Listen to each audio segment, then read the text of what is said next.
Welcome to Forte Catholic Radio. This is your host, Taylor Stroll. It's great to be in today. We're recording from the Red Sea Radio Studios in College Station, Texas. So however you are listening to the show, whether on the radio here in Central Texas or somewhere in Oklahoma or somewhere in North Carolina or literally anywhere in the world, or I think podcast even might work in space, I hope that you are having a great day and that we can bring a little joy to your day as well. So I had a very joyful week, and we're going to talk about just about most of it throughout today's show. Pam Marvin is our guest this week. She's going to be talking about root sin in the second segment. No, that's not like root sports. It's very different. It's talking about the sins that we have, the wounds that we have, and how we can be better people, because boy, don't we need that. The second thing that we're going to talk about today is an ordination that I went to. We're going to talk about a Senior's Day of Reflection that I spoke at that had some pretty fun moments. We're going to play a game with everybody's favorite, J.P. Quinn, and by everybody, I mean his mother. And then we're going to talk about a talk that Sam gave today that I took some pretty fun notes during. And then we'll go from there and kind of see where the Holy Spirit will lead and guide us today. So this weekend, I went to the ordination, the priestly ordination of one of my friends. I watched someone's name be changed from Sean Stilson to Father Sean Stilson. Actually, they called him multiple times Sean Stinson throughout the ordination, and I wondered if that made the priestly ordination valid since they ordained someone that wasn't there. Sean Stilson was there. Sean Stinson was not. But I had never been to an ordination before. It is a beautiful, beautiful ceremony, beautiful mass. It did not need to be 3 hours, but other than that, it was phenomenal. If you've never been to one, here's what it looks like. There were, I'm guessing, anywhere between 80 to 100 priests from around the diocese there. I've never seen that many priests in one place before. I've seen about 40 if you go to like a Steubenville conference or some other kind of youth conference. They tend to file in. But apparently if you don't have a room full of young people, more priests will show up, or if the bishop requires them to be there, something like that. But there was some beautiful brotherhood seen throughout the Mass. Throughout, obviously, the bishop. It was just so cool to walk in. The first person I saw was Archbishop Gustavo, who I absolutely love for my time going to school and working in ministry in San Antonio. He is one of my favorite bishops in the entire world. I love him to death. He's a great man. Walk into the church, first person I see, oh, hey, Archbishop. So my wife and I are really happy, and then I take an Instagram story video with him in the back. It's like, hey, look, everyone. An apostle, right? Because we believe that the bishops have our direct lineage all the way back to the apostles, that through ordination, through the imposition of hands and the prayers of this ordination mass, that a normal everyday guy like Sean Stilson, through the prayers of the bishop and the gift of the Holy Spirit, become priest, and he became Father Sean Stilson. It was awesome. So throughout most of the Mass, the priestly candidates are kneeling in front of the bishop, and the bishop is putting his hands on their hands to bless their hands for the ministry that they will be doing, putting his hands on their heads. They're obviously taking their vows of celibacy, their vows of obedience to the bishop. So it is this kind of interesting thing, and it's like an odd thing in our day and age where it's like the bishop asks them as part of their ordination, do you pledge loyalty and obedience to me and my successors? It's like, that's an odd, like, I don't ask that of Sam as my producer. Do you pledge undying loyalty and fealty to me, Sam? Her silence is the answer there. No, she does not. Thanks for paying attention, Sam. We love you. But it was really cool at the end and the bishop says this at the end of Mass, once these 6 men who were ordained to the priesthood had fully become priests through this prayer, it's part of the small t tradition of the ordination Mass, is that those 6 new priests who just became priests give their priestly blessing to the bishop. So all throughout Mass, they have been kneeling and in obedience to the bishop. And now the bishop, in his humility, like Jesus washing the feet of the apostles, washing the feet of the disciples, It was awesome to see these 6 men who had just become priests pray for and give their blessing to the bishop. Just a really, really cool day. And then we went to his first mass the next day, and it was just cool to see my friend have superpowers. He can now change bread and wine into the body and blood of Christ. He can now, in the name of Jesus, in the person of Christ, forgive sins in the confessional. It's just so cool for a guy that I hung out with now has superpowers. I'm friends with a superhero, and his name is Father Sean Stilson. I almost said it wrong after I was making fun of the other people saying it wrong. He's been on the show before. He shared his vocation story. Check it out. Just search Forte Catholic Sean Stilson. All right.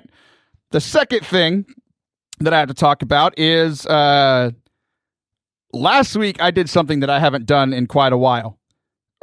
Or I've actually never done much. I've done one time before. I spoke at a Seniors' Day of Reflection in the Diocese of Dallas. And you're all thinking, oh, last week was graduation week. So the Diocese of Dallas must have brought together all these graduating seniors to have a day of reflection. Taylor works in youth ministry. That makes sense. You would be wrong.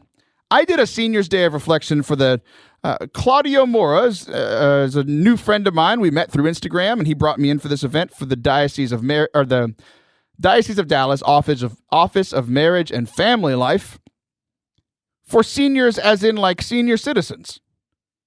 So I went in, and it's like, okay, this is an odd fit. It's me, loud me from the radio, talking to these senior citizens. I cannot tell you how much fun I had.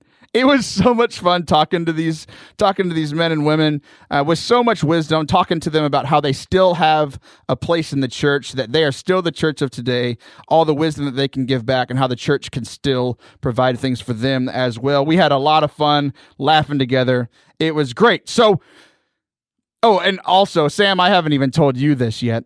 While I'm talking, I've only ever talked to seniors one other time. While I'm doing this, so this is kind of new territory for me. While I'm doing this, 2 of the ladies liked my presentation so much that they invited me to come speak at their Advent dinner at the parish for the women of their parish. So in November, because I spoke at a Seniors' Day of Reflection, I will now be the keynote speaker at a women's Advent dinner in November. I guess didn't you use like a workout app that was just for women too? I did the Bible study for women, how to lose weight. And I realized one day in that it was for women. Right. And I did it for about a week, and then I quit. You can use some of that material? I can. I probably won't, though, because I quit. So here's what we're going to do. We have a secret individual that's been on the phones this entire time.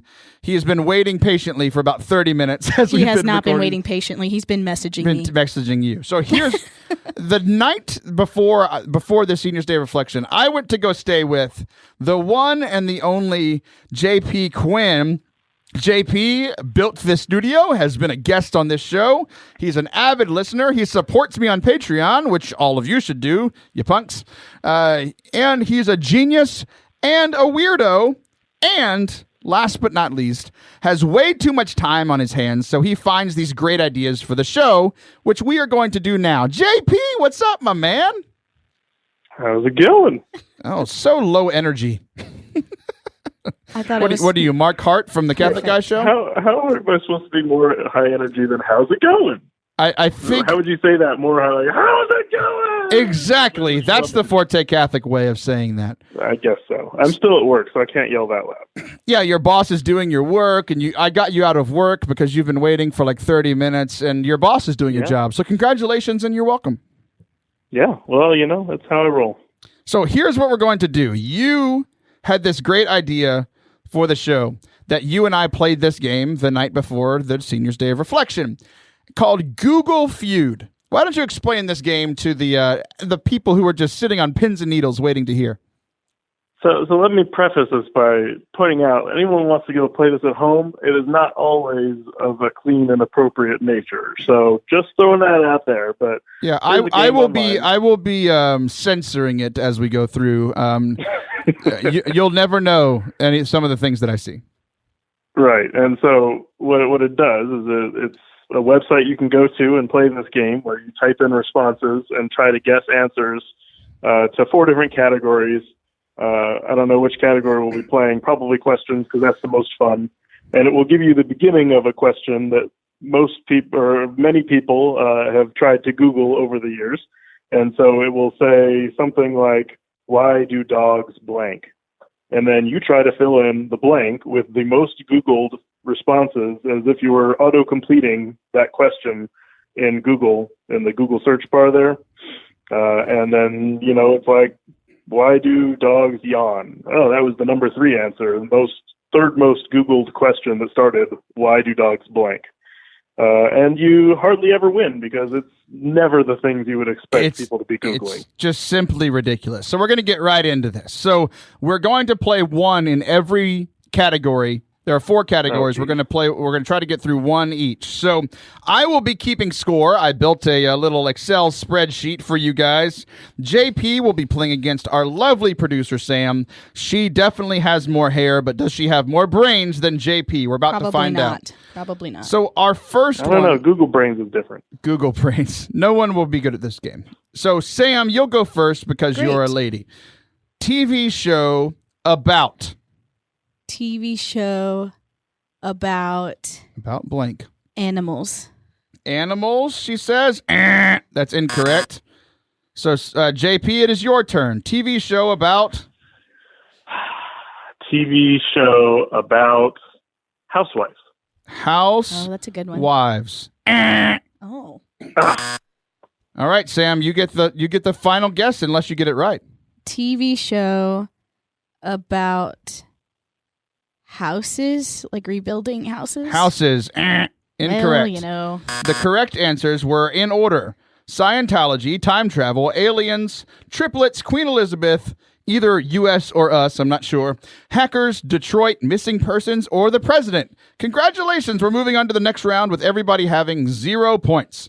So obviously, if 10 is the most points that you can get. Okay. So if you get the best answer, you get 10 points. If you get the worst answer, you get 1 point. Let's move on to people. People, I failed at blank. JP, you're first this time. I failed at life. Life is the number 3 answer. So you get 8,000 points, JP. Wow. The game where everything's made up and the points don't matter. They actually do matter. They decide our winner. Sam, let's go with you now. I failed at, right? That's what it I says. I failed at technology. Technology. Dang it. Oh, dang it. She literally just failed at technology. That was beautiful. JP, how about you? I failed at school. That better be number 1. Not even on there. Jeez Louise. What? This is ridiculous. You're ridiculous. Sam? Google. I get to go again? I failed. You are the other contestant. At. I don't know. I failed at relationships. Relationships. Incorrect. I have terrible answers. I don't know what that word means, so I'm not going to say it. Sneaking out potato. Everything. Being a mother. Everything in my life. My dream. College. My job. Being a daughter. Ouch. I don't know what the top one is. I'll look it up later. I think there's something wrong with our world. I think you're absolutely correct. That's so sad. Names. So you have to complete the name. Anthony blank. Hawkins. Or Hopkins. Yeah, That's the word I meant. Put number 5. Sam pulls in with 6,000 points. Good job. JP, your turn, sir. As I know that you will appreciate as a basketball fan, I'm going to throw out Anthony Davis. Davis. Oh, that's the number 3 answer. 8,000 points for JP. Boom. Sam, Anthony.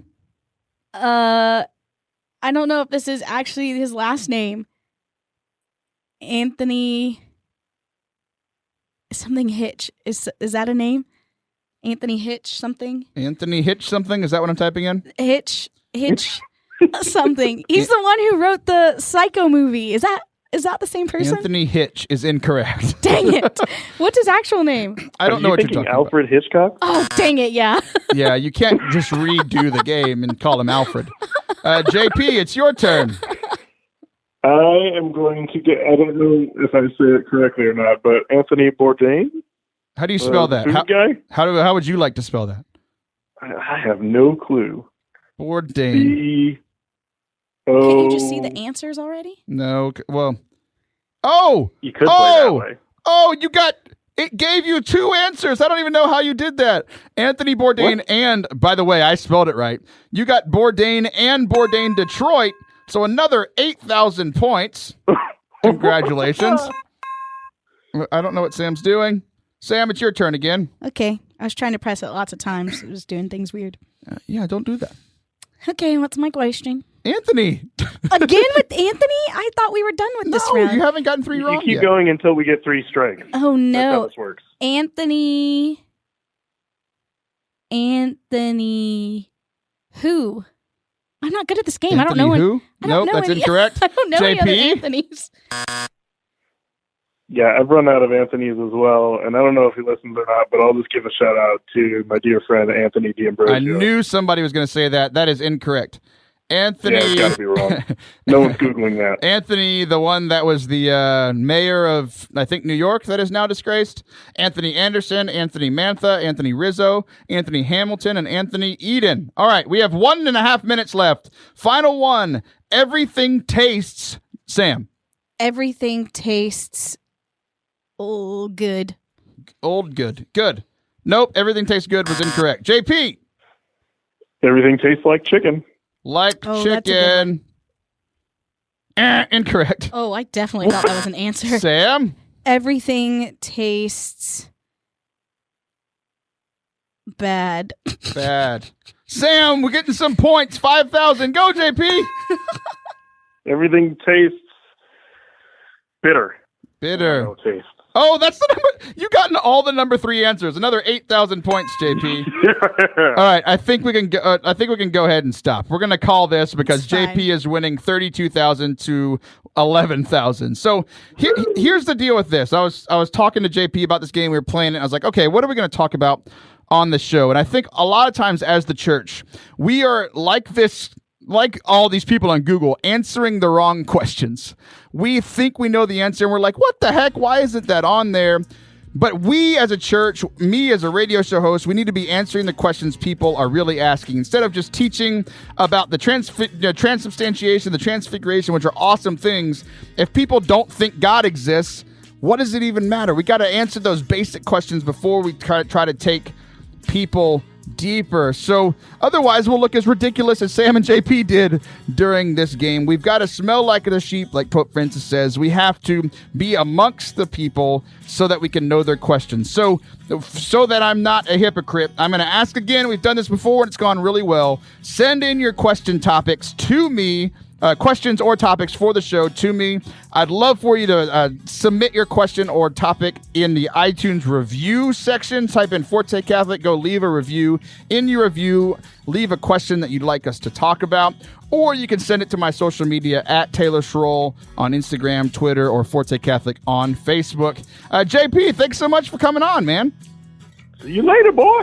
That was so much more energy. Guys, we'll be right back with Pam Marvin talking about root sin. Stay tuned. Thanks, man.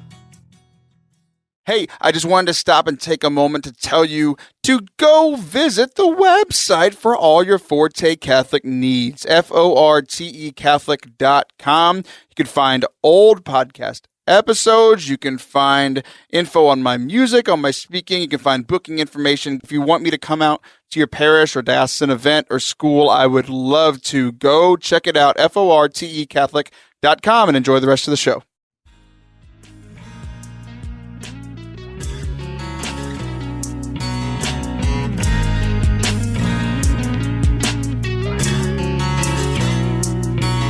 Welcome back to Forte Catholic. I am here with the host of another show here on Red Sea Radio, Miss Pam Marvin from Red Sea Roundup.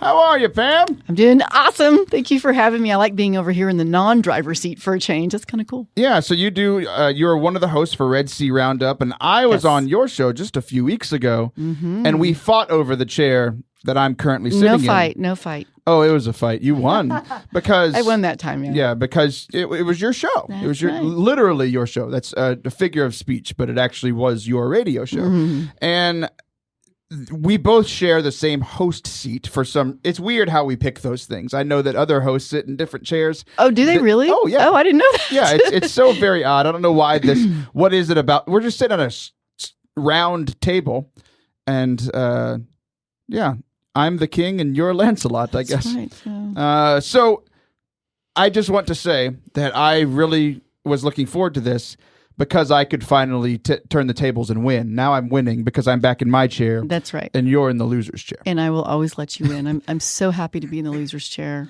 And we talked about this a little bit, that I know that you're a very holy woman. and from your mouth to God's ears. Yeah. Well, in comparison to me, I mean, it's not there you even, go again. She loves my self-deprecation. That one's actually very true. So, I don't know, when you say that you're happy to let me win, I don't know if you're being a good mother or if you just know that hurts me so much that you just keep saying it. Because I want to win and I want people to feel bad when I beat them. No, and you're just like, I don't care at all. Oh, no, you do not. No, well, it's this thing that being married has taught me, that you have this natural. I'm a very competitive spirit. Okay, I grew up that way. My dad's coach. He was a basketball coach. All my life, I felt very competitive because my root sin of vanity makes me want to be better and do better and look good and look at me and I'm so awesome, right? And so since I've really been working on not caring about that kind of stuff over the years, it's taught me to, you know what? The last will be first. Dang it, I forgot that one. Yeah.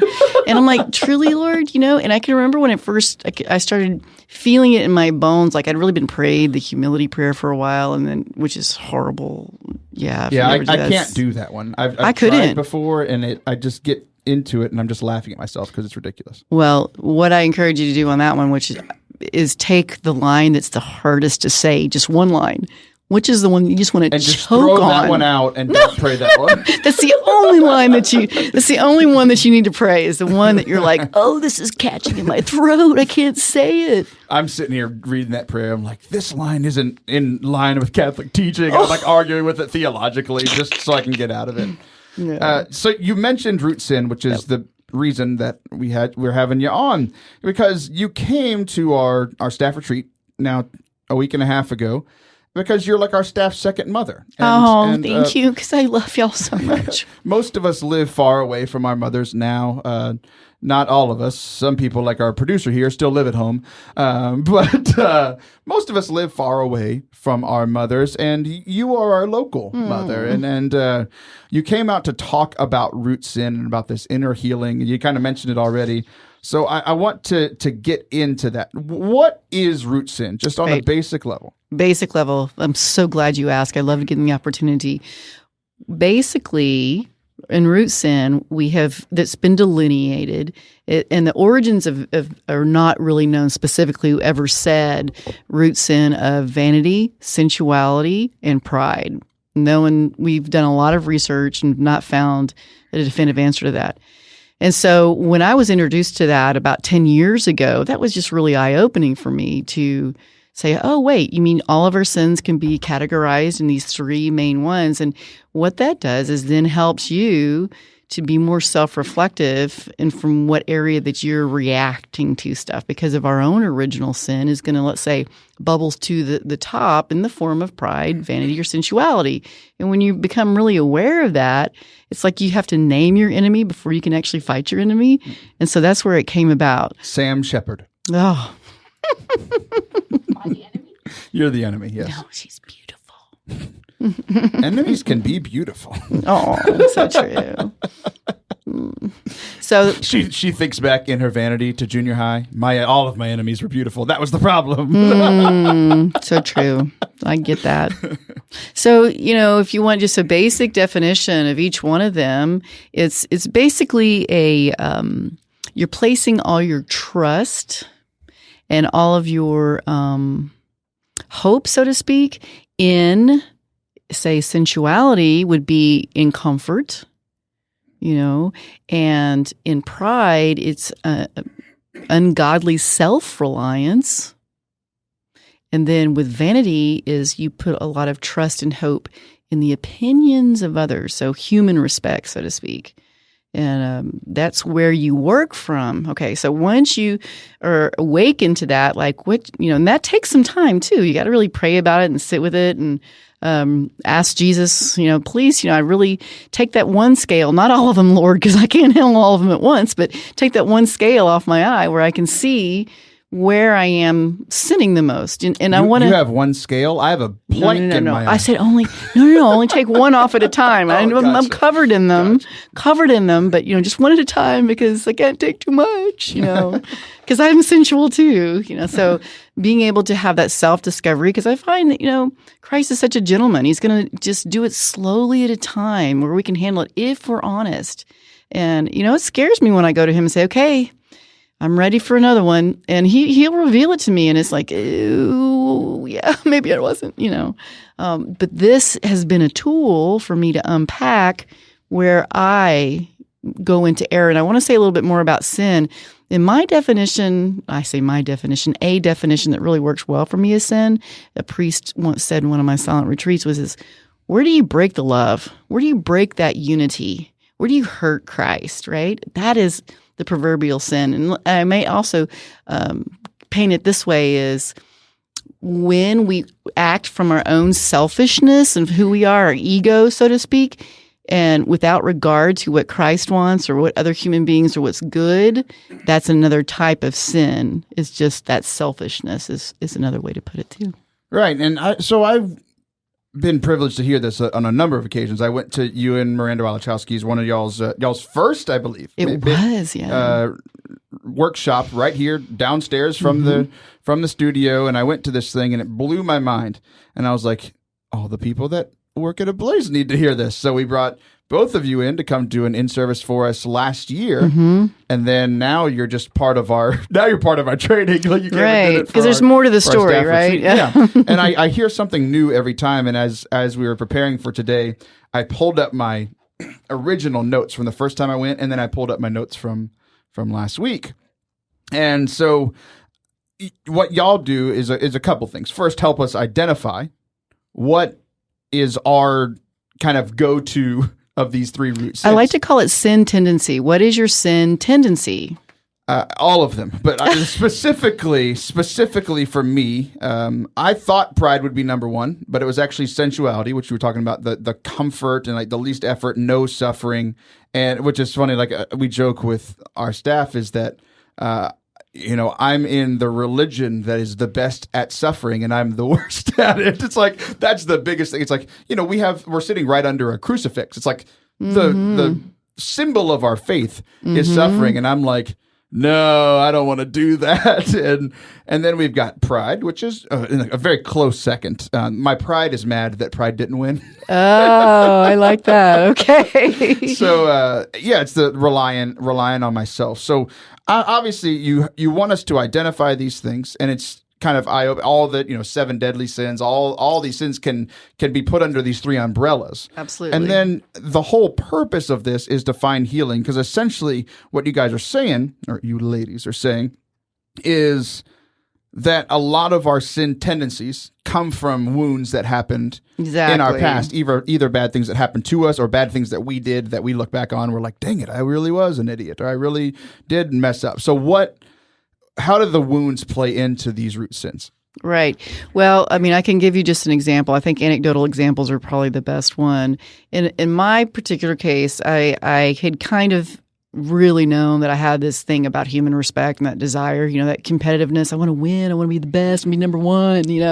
I had that really going on. So I knew that my root sin was vanity. So now I had been working on that for a while.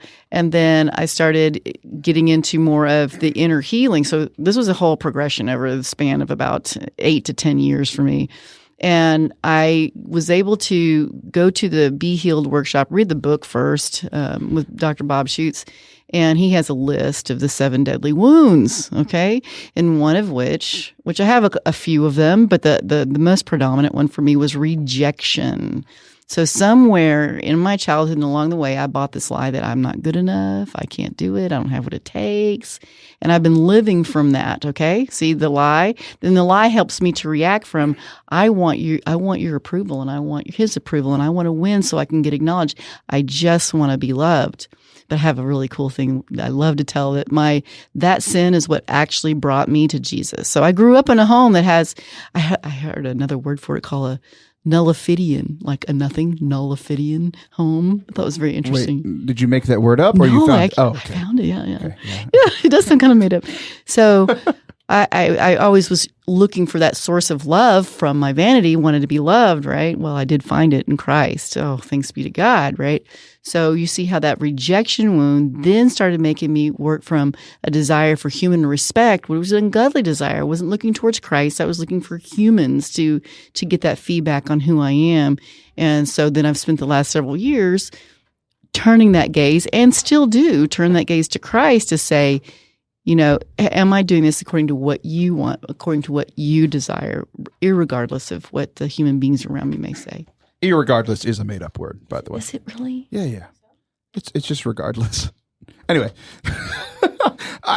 you taught me a word, and I taught you that a word that you thought was a word wasn't a word. I'm going to Google that. We're just helping each other. You win. So I win. So the 7 deadly wounds. I was looking at this, and so good. Good. One of the lines. It's funny because the second and third time that I heard the workshop, I actually took more notes, because the first time I was just like shocked into. Yeah, it was like the speaker. Yeah, exactly. Yeah. Like I didn't take as many notes, but kind of combining two of them, I have the 7 deadly wounds kind of pulled up, and the hopelessness. It's like, okay, because that's something that I've struggled with, especially like coming from my last job, like seeing a situation that I wanted to fix. I tried to fix for 2 years. I couldn't fix it. And then like having to leave, defeated, right? And the identity belief is like, things will never get better. Like this situation will never get better. I will never be good enough to fix this situation. And these are some of the lies that you've bought? Right. Oh, yeah. See, I'm getting more insight now. Yeah. And so like the line that I wrote, this was the first time that I went to the session. Because I was like, when I went to the session, I was still within a year of that job. And I realized for the first time that my hopelessness comes from my pride, because I feel like I can do it all on my own. I can fix it. And then when I can't, then I'm hopeless, and I'm like, nothing will get better. It's like, that's right. If I just been smarter, better, or whatever, right. I could have done it. Yeah. Right. Instead of obviously relying on God, and then giving situations that I can't fix, and that even like, I mean, God could fix them, but like, God works with people, and if there's a whole group of people that don't want the situation to be fixed, sometimes you have to walk away from those situations, right? Right.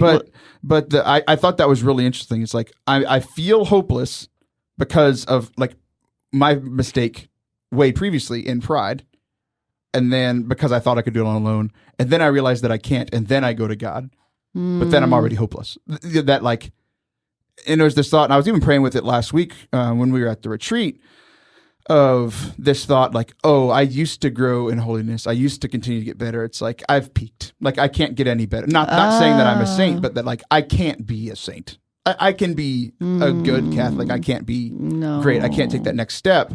And I think it's because in my spiritual life a lot in the last couple of years, I'm trying to rely on my own power. Like, I can do this. Right. I can stick it out for the time in prayer. It's like, no, like, help, ask for help. So okay, I have a really great line for you. I use this sometimes. So when you're feeling like you're not progressing and the hopelessness comes or whatever, you realize, okay, that's my pride, Lord. So if I'm not growing in holiness, that's on you, Lord, because I'm asking for it. It's your fault. And now. It's getting you up. It's not. Taylor's not without his grace, not without his grace, Lord, right? And so when we're really with anything, like when people who struggle with addictions, right? They need that grace to be able to overcome it. It's not all on their own and just the whole white knuckling it thing. They need God's grace. Same with the unholy self-reliance. So how do these, like we've been talking about these wounds. So how does this healing come about? This healing of like, oh, you've shared about how in your childhood and how there was hurt and there's healing. Mm-hmm. What does this healing process begin to look like?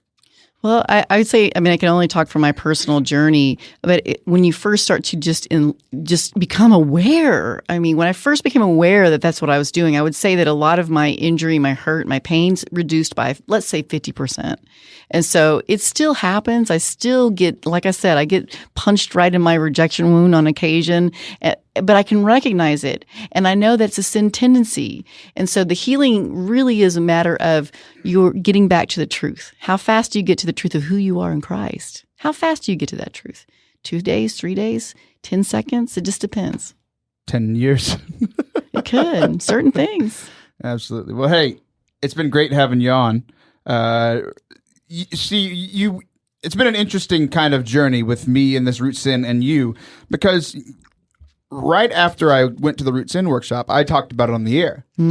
So I just, like I do with most things, I stole someone else's content, made it my own, and then put it on the radio. So then you came on around this time last year. I think it was in July last year. In this very small studio, I think there were 11, 12 people right after camp, because your daughters had gone to camp, and we talked about summer camp. And you, we played a game where it was the kids versus you guys. So you came on, and then at the retreat last week, you yelled at me, and you're like, "I've never come on the show. Why haven't you invited me?" I'm like, well, dang it. She came on. We talked about Root Sin. Oh, that was me that talked about it. She came on, but it wasn't an interview. It was her kids. So sorry.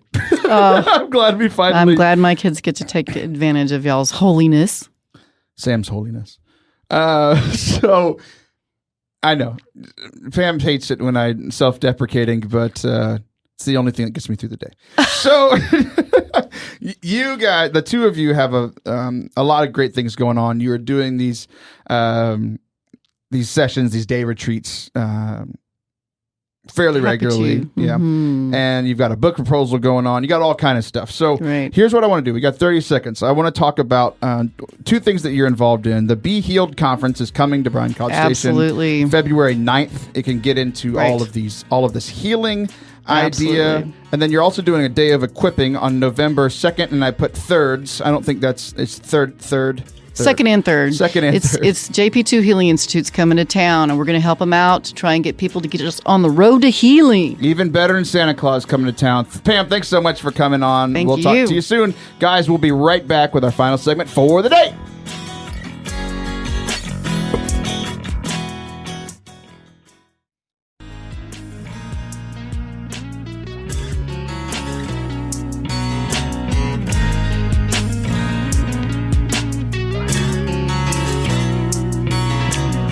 Welcome back to Forte Catholic. We're gonna talk more about the faith and laughing and Sam and many other things. Yes, that was probably the worst singing intro to segment 3 we've ever had. You are so welcome, and I'm glad that you stuck it out. You are a phenomenal person. God loves you, and so does everyone else. Hey, Sam. We're going to talk today about a talk that you gave at our staff training today. Are you ready for this? I'm a little afraid. You should be, because I didn't prep you for this at all. But you prepped so much for today's session, and it went very well.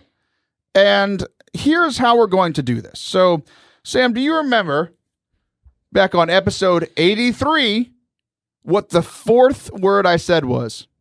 No. I'll give you a hint. It's the same fourth word every time. Catholic. Welcome. But very close. What's the fourth word? Welcome to Forte Catholic. Yes. So I was... Wait, is what's up 2 words? 2. Yes. Huh. Even if it was 1, you'd still be incorrect. Dang it. What's up and welcome to Forte Catholic. Well, I just did welcome to Forte Catholic.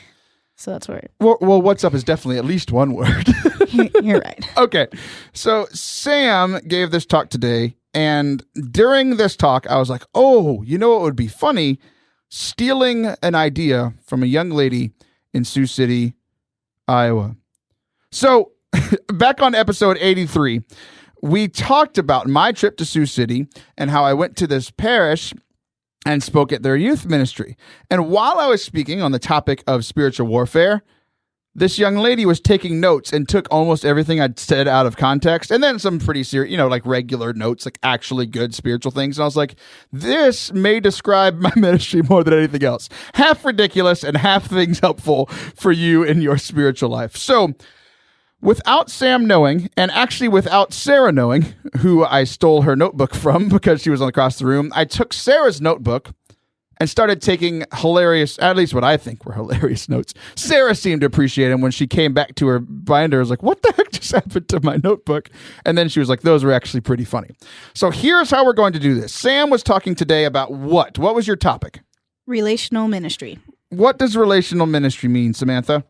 It's talking about having a relationship with somebody and building trust before you kind of move into any other topic, like trying to teach them about something like God or the big topics. You want to start with knowing where they are and preaching to them where they are.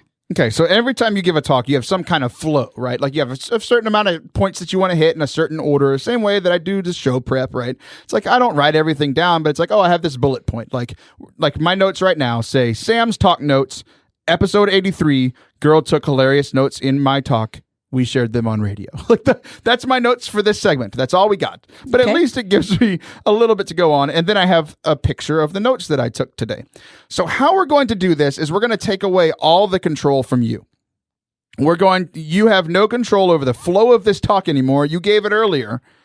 I am going to give you these in order. So you are going to teach us about relational ministry through my lens of you saying it earlier. I'm very afraid. Good. So all I'm going to do is I'm going to read a sentence. You are going to give us a comprehensive teaching on relational ministry. That question I asked you, the first question, is the only question that I will be asking you in this here segment. Okay. You got to explain what relational ministry is. Now you have to teach it through this lens. Are you ready? No. Let's start. Okay. The first note I have, all of these, by the way, I wrote these based on a point that you said. Some are easier to figure out, some not so much. First point I wrote down, fish are friends, not food. What does that have to do with relational ministry, Sam?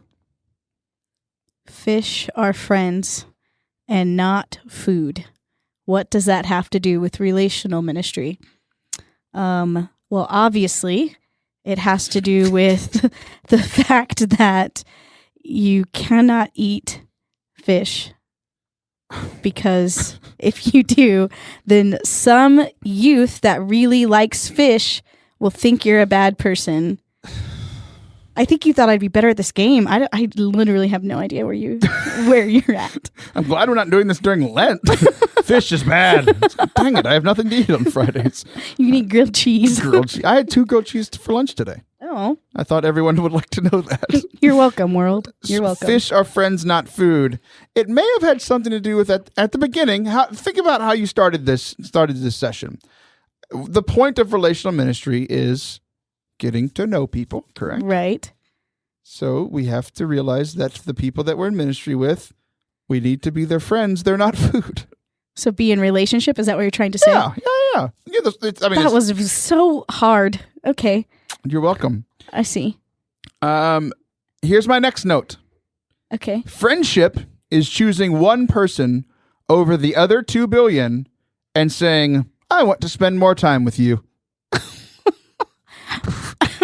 I think what I meant by that was, instead of trying to teach to a massive amount of people, if like Jesus, I mean, he did take moments where he, spoke to lots of people, but he also took moments where he talked to 12, and then he also took moments where he talked to 3, and even one-on-one, to really pour into those people, to really grow in relationship with them. Because it's a lot harder to do that with 40 people than 3. Is that what you were trying to do? It's a good start. So no, I see. So we were talking about definitions of friendship, and you actually specifically asked for my answer at work in the middle of this segment. You said, share your answer. And I said, no, AJ's was better. And simply because I knew we were going to talk about my answer on the radio and I didn't want to give it away. Of course. So what were some of the other definitions of friendship that were given today, Samantha Shepard? Adam gave a really long one, and I'm not going to be able to say his whole one. Yeah. And then the other one was just like choosing to like fight for that person and choosing to grow in intimacy with someone. That was kind of the 3 definitions, I think, in one. It's just choosing someone and like really growing in friendship, really growing in vulnerability and knowing them and being each other's like team, like backup cheerleaders almost. I think you talked about in your group sometimes like you were the strong one, and then other times like your friend was stronger, and so you kind of switched off of who was that strong one, who was like leading to Jesus and things like that. Yeah, one of your questions was, who is someone that has been a mentor to you, like a mentor friendship. And for me in high school, the one that I thought of first was my group of friends. We were leading each other. And it's like, oh yeah, I was strong in my faith for a lot of times and helping my friends grow. And then I'd be struggling and they'd be strong in their faith and they'd help me grow. So like we went back and forth, holding each other accountable, mentoring each other and growing together as a group of friends. Yeah. Yeah. Okay, next one. Pokemon / slash through the equal sign friendship. Pokemon does not equal friendship. Okay, I remember saying that one. But I didn't say it quite like that, I don't think. I said some relationships start off with just liking similar things. So I said when you were like young in 2nd grade or something, you might like Pokemon, someone else likes Pokemon, so you become friends. But real relationship is taking it a step further. So like as you grow, you might in middle school, well, you're in the same class, I'm in the same class, we're going to study together. So it's a little bit more, but you want to get to a point where you're really being intentional about being someone's friend. It's not just because we're in the same place working on the same thing. It's because I want to bring you closer to God and I want you to bring me closer to God. When I heard that, it hurt my heart because my only friends in junior high were the Pokemon that I was raising in my Game Boy. Oh, no. I never liked Pokemon, so I don't know why that popped into my head. Get out. You're off the show. Okay. Remember that time that you took over the show for bonus content and you were trying to run the show and lead that Pokemon game? Yeah, that was so and hard. I came back in and I was like, this is dumb. It's great. You can find that content on patreon.com/Forte Catholic and go support the show listen to crazy stuff that happens that does not make it onto the radio. Probably should never be on the radio. Yeah, exactly. All right. Beatitudes! ! Got it! ! Got it. I know that was one of the passages I had. It was? One of the groups read. And it was talking about how Jesus talked to the masses and he like spoke truth to all of his people. But Jesus went to mass? No. And then he took his 12 apostles and went and really like poured into them. So we talked about how in youth ministry, that's kind of like a youth night. We talk, but then we go off into small groups or taking those smaller steps to learn more, dive deeper, take it where we bring it to them instead of like, okay, everyone try to understand this. We can bring it either higher for people who understand more or lower for people who don't understand as much. Yeah, so this happened in the midst of we all went to small groups. We each had a different passage where it was showing Jesus doing relational ministry. Mm-hmm. And we came back together and started sharing, and you set it up as the leader of this session, saying, share how you saw Jesus being in relational ministry or something along those lines. Mm-hmm. And somebody was about to start sharing, and then somebody else in the room said, oh, and to say what story you said. And I was like, no, dang it. I was really looking forward to playing this game of like them explaining how Jesus is relational and not in the story. So then the girl said, this is the Beatitudes. And I went, Beatitudes, got it. Like I had guessed correctly. I'm very smart. I forgot that part happened. I remember us talking about we should play a game, and I actually thought that would be really fun. Yeah. And then 3 seconds later, you were like, you were sharing from your heart, and you were like, I don't like to be interrupted. And one of my notes is me interrupting you. It's true. That did happen. Here's the next one. Don't delegate to idiots. What did you mean by that? Again, what did you mean by that? These are not necessarily quotes from you. This is how I interpreted you saying these things. Don't delegate. You did talk about delegation. Do you remember this? I remember talking about delegation, but I don't remember if that was in my talk today or if it was later. Oh, it was. Don't delegate, you idiot. Don't delegate to idiots. Oh, to idiots. I'm guessing that it was about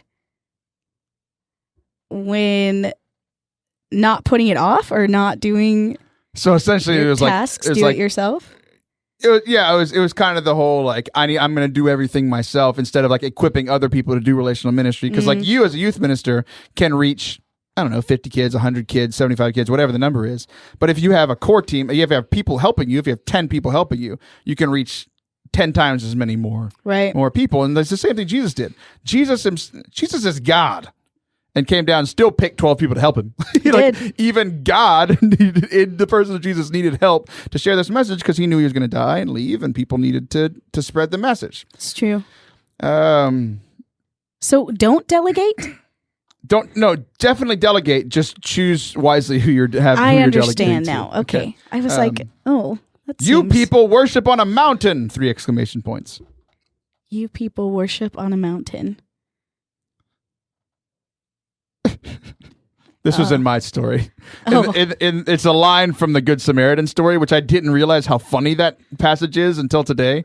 Do yourself a favor, friends. Go read the Good Samaritan story while smiling, and it'll be the funniest thing you've ever read. The Good Samaritan? Sorry, not the Good Samaritan. The Samaritan woman at the well. Okay. Good Samaritan story is not that funny. I was like, I don't remember us doing that, and that sounds awful. The Samaritan woman story. It's hilarious. Good Samaritan's hilarious. Whoops. Okay. The woman at the well. Yeah. And it has to do with you worship on a mountain. Is this when you were talking about Jesus and the Samaritan woman fighting, and how funny you think that is? Yeah, they were just like verbally sparring. You know, he I love how he does it, because the famous line is, she says she doesn't have a husband. He says, you're right. You don't have one. You have 5. And, ooh, burn. My favorite part right in the middle, like that's the middle of the sentence. He said, you are right. And then he says that line and says, you speak the truth. Like he padded it, like that whole ordeal. It's like if you need to say something negative to somebody, like say a compliment and then a compliment at the end and then the negative thing in the middle. We learned that from Jesus and the not the Good Samaritan, the Samaritan woman at the well story. We're so off. It's fine. But you can't say you people anymore. They say it twice. Like she says you people, like talking about the Jews, and he says you people talking. She says you people worship on a mountain, and he's like, soon you will not worship on a mountain or in this place or in Jerusalem. You'll worship in spirit and truth. Blah blah blah blah. Right. I just think it's hilarious. They're verbally sparring. Okay. Next one. Don't tell your kids you killed someone. Oh. Did I say that? No, this is me interpreting what you said. Okay. I was like, I didn't remember saying that. I think that's what I was talking about. Satan is trying to steal intimacy from each other, like from relationships, so that way we don't share deeply. And then that ties into, we want to share with our youth because there are things that we've been through that they might relate to and they might go through. But we don't want to share like deep stuff where it's like inappropriate or weird to share with kids. Right. All right. Second to last one, sheeples over peoples. Sheeples over peoples? Oh, is that sheep? Is that what you mean? This was literally just making fun of you because you had a typo on your slideshow. It said people, P-E-E-P-L-E. I did. I was writing that really fast. All right, and the last one, don't be a ragamuffin. That actually is a direct quote from you. That is. I did say that. When you're going to school lunches and you're visiting your kids, like hanging out with them, having lunch or whatever, I said, don't dress like a ragamuffin. Don't dress like a ragamuffin. So, yeah, this whole relational ministry idea, and we even talked about it, kind of the game that we played in the first segment, how we have to understand the questions that people are actually asking so that we can lead them to Christ. We have to know them. We have to be in relationship with them. So I hope that you aren't a ragamuffin, that you don't delegate to idiots, and that you learned something through Sam trying to figure out what she said earlier. This has been a fun show. I want to thank Pam Marvin for coming on. I want to thank JP for his great idea for a segment. We will be back next week. Who am I talking to? I'm talking to Matt Nelson. We're going to talk about people not caring about anything. It's going to be absolutely fantastic. Go check us out. ForteCatholic.com. You'll find all the social media, past episodes of the show. Go, like, rate, subscribe, share this episode with a friend. See ya!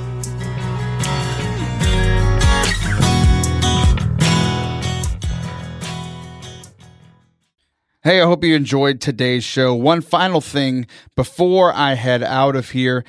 We did a long-form interview with my friend Dan about his journey of faith and how it's been different than mine, how him and I are very similar, but how he went from being a devout Catholic to now really struggling with his faith. And we had just a discussion about that entire process. It was very open, honest, and raw. It is bonus content on the podcast. You can find it literally right next to the one that you're listening to right now. It's very different from what we normally do. Go check it out. Let me know what you think. And I hope it's a conversation that will help you grow in your faith and how you can live out your faith better to inspire others. Peace.